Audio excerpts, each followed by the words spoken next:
Good morning, dear students. Myself, Mrs. Rini Robert, Associate Professor, RNTU Institute of Nursing. Today, we will be dealing with the course Midwifery and Obstetrical Nursing. Topic Antenatal Care. So, next start with the introduction. We all know that every year there are an estimated 200 million pregnancies in the world.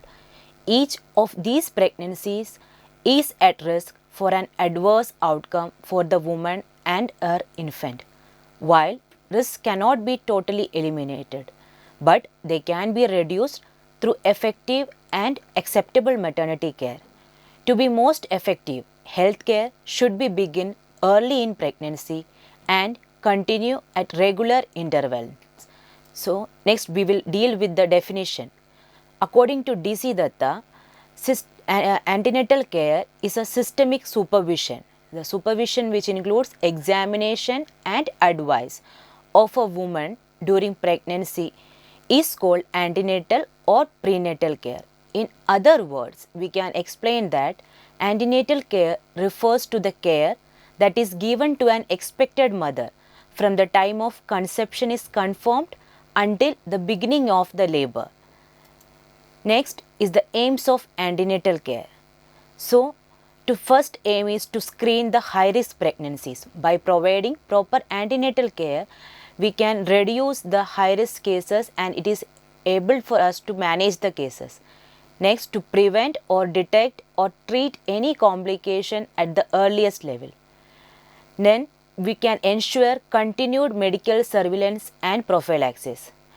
It also helps to educate the mother about the physiology of pregnancy and labor by demonstration, charts and diagrams so that fear is removed and psychology of the mother can be improved. It also helps to discuss with the couple about the place, time and mode of the delivery and care of the newborn. It also helps to motivate the couple about the need of family planning and to advise the mother about importance of breastfeeding, postnatal care and immunization. Next is the goals of antenatal care. To ensure a normal pregnancy with delivery of a healthy baby from a healthy mother. The most important goals of antenatal care to ensure that the mother's pregnancy is normal and she can deliver a healthy baby and as well as the health of the mother is also good. To reduce maternal mortality and morbidity rates, to improve the physical and mental health of women and the children, to prevent or identify maternal and fetal abnormalities that can affect pregnancy outcomes. Next, why is ANC so important? Antenatal care is important as it helps to assess the progress of pregnancy, growth of fetus and health of the mother. It also helps to identify early any deviation from normal and refer or provide appropriate care and also ensures a pregnancy and positive childbirth experience.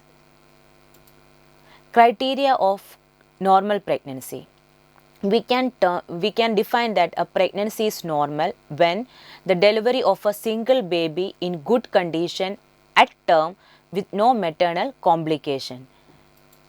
Components of quality essential antenatal care. So, the components of essential antenatal care are: first is that ensure early registration. As soon as the pregnancy is confirmed, all the pregnant ladies should get registration. Then, minimum 4 antenatal checkup is necessary for every pregnancy. 2 doses of tetanus toxoid injection IM is given 1 month apart and at least 100 tablets of iron and folic acid is provided. Then we have to take the detailed history of the client which include particular of the client or the demographic data which includes the age, address, all these things. Chief complaints with duration, past medical history as well as surgical history should be taken, obstetrical histories and the menstrual history of the mother should be collected, family history, personal history and socio-economic history of the mother should be collected in detail. Then they have to perform a physical examination. General examination for vital signs, general conditions and weight of the mother should be monitored regularly. Systemic examination should be conducted. Abdominal examination should be performed for fetal growth, lie and for the fetal heart sound, and perform the laboratory investigation. The essential laboratory investigations includes hemoglobin, urine for sugar and protein, and the desirable one is they have to perform the RH grouping, HIV test, VDRL test and HBsAg.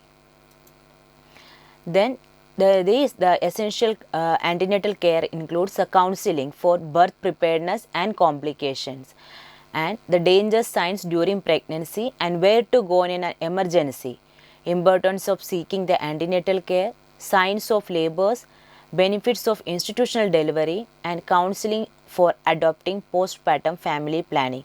These all are the essential components of the antenatal care. Then number and timing of antenatal visits. Government of India recommends at least 4 antenatal visits. First visit should be within 12 weeks, that is within the first 3 months, preferably as soon as the pregnancy is confirmed, and second visit should be between 14 and 26 weeks, that is 4 to 6 months. Third visit should be between 28 and 34 weeks, that is to 7 to 8 months. Fourth visit should be between 36 and term, that is 9 months to term. Next, the antenatal visit, that actually Government of India has stated that minimum 4 visits should be done, but ideally first visit a month for first 7 months, that is known as that within 7 months the mother should visit at least one time in the hospital setting, or twice a month for next 2 months and once a week after the full term. But practically it is not possible for the health workers or mothers. So, at least 4 visits is compulsory. That is first visit within 12 weeks, second 14 to 26, third 28 to 34, fourth 36 to term. At least one house visit by the health worker and one visit after the 36 weeks should be performed. Objectives of subsequent visits.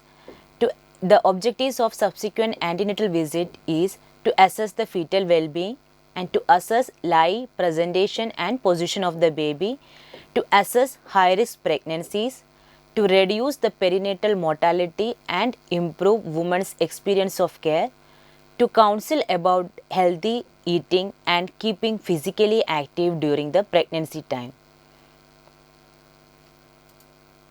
Daily oral iron and folic acid supplementation should be taken, that is 30 mg to 60 mg of elemental iron and 0.5 mg of folic acid. Iron and folic acid supplement is given. Iron tablet is given to prevent anemia in the pregnant ladies, and folic acid is given to prevent neural tube defects in the baby. Then tetanus toxoid vaccination is recommended for all pregnant women to prevent neonatal mortality from tetanus. One ultrasound scan before 20 weeks of gestation is recommended for pregnant women to estimate gestational age, improve detection of fetal anomalies, multiple pregnancies and improve women's pregnancy experience. Healthcare provider should ask all pregnant women about their uses of alcohol and other substances at present and past as early as possible in the pregnancy and at every antenatal visits. Antenatal advices that we can given to a pregnant mothers. First will be regarding the diet, rest and sleep, bowel habits, personal hygiene, clothing and shoes, dental care, breast care, coitus, traveling, smoking and alcohol, immunization and drug. So, first will be the diet. The pregnant lady should take nutritious diet. It should be balanced diet, and it should be easily digestible. The diet should contain rich in protein, minerals, vitamins and fiber, and the diet should be of woman's choice. Next is the rest and sleep. Pregnant ladies should take at least 8 hours sleep at night and at least 2 hours sleep after midday meal. Hard and heavy work should be avoided in the first and last trimester. Bowel habit.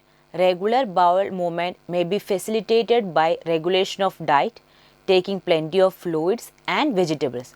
Coitus. The pregnant lady should advise that they should avoid coitus in the first and the last trimester. Personal hygiene should be maintained during pregnancy. Women should be especially careful about personal hygiene. Pregnant women sweat more and have more vaginal discharge than the non-pregnant women. It is due to the hormonal changes, and they may be more vulnerable to infection in the environment. Keeping the body clean helps to prevent infection. A pregnant woman should wash her body every day, and especially the genital areas. Clothing and shoes. During pregnancy, women should wear comfortable, supportive, and adaptable clothes. Avoid tight belts and knee socks, and clothes that decrease circulation in the legs that can lead to varicose veins. Wearing high heels during pregnancy will increase the pressure on the back and knees. They are already under strain, leading to more foot, leg, and back problems and high probabilities of injury due to falls. Dental care. Changing hormonal levels during pregnancy leads to swollen and bleeding gums. There have been proven links between gum disease and adverse pregnancy outcomes, with a great risk of preeclampsia, premature birth, and of giving birth to an underweight child. It is therefore vital that pregnant women do not ignore early signs of gum diseases and get checked out by a dental professional straight away. Next is the breast care. If nipples are anatomically normal, nothing is to be done beyond the ordinary cleanness. If the lady's nipple are inverted or retracted, correction should be done in the later months by manipulation. So, if the lady is having inverted or retracted nipple, we will advise that the pregnant woman should wash nipple regularly with plain water, and after that massage the breast and areola on a daily basis with lubricants like we can use olive or coconut oils, vitamin A or D ointments, and while massaging we should pull out the nipple gently and use a nipple former or shield as a further support if you have a flat or inverted nipple. Traveling. So, the pregnant ladies are advised that the safest to travel is during the second trimester if there is no complication. Consult with the doctor, especially if the pregnancy is high risk, and avoid traveling. Smoking and alcoholism. Smoking and alcohol are injurious to health during pregnancy. Heavy smokers will have a low birth weight babies and abortion can take place. Alcohol during pregnancy leads to fetal growth retardation. Immunization and drugs. To maximize the maternal antibody response and passive antibody transfers to the infant, the National Immunization Schedule in India recommends 2 doses of TT, that is tetanus toxoid. Drugs or medication taken in pregnancy can cross the placenta and impact the developing baby.